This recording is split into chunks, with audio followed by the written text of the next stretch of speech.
Now is our correspondent Jonathan Head. Jonathan, just bring us up to date with what's happening on the ground.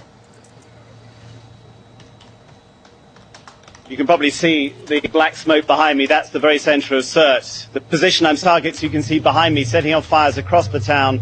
This point here, this building has just been abandoned by government forces who are now moving forward. Shots coming back, occasional mortar rounds as well, and they are continuing to fight. So taking all the buildings in the centre of town looks like it's still going to be a tough job, but they've moved very fast. They've moved a lot further than they have before. This has been a much bigger moving with them and see how far they've got. And in terms of civilians, how many people are left inside Sirte now, and how will all this battle? That will affect them terribly, I think. I mean, the barrage this morning was much bigger than anything we've seen. They were throwing everything in the town, tank rounds, rockets, mortars, very sustained machine gun fire, trying to eliminate the resistance that they faced. Fighters here have taken a number of casualties already. The commander that we've been travelling with was hit in the chest, and we heard a moment ago he died.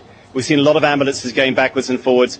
The civilians that are left there, we simply don't know the numbers. An awful lot have left the town, but we know that probably thousands remain, including women and children. And frankly, it's going to be an awful situation for them. The best that can happen is that this fight finishes soon and that the bombardment that's been going on can end.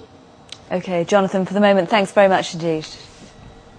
Let's turn to our main headlines here. And 12 British financial institutions have had their debt and deposit ratings downgraded because of doubts over the strength of the government's support.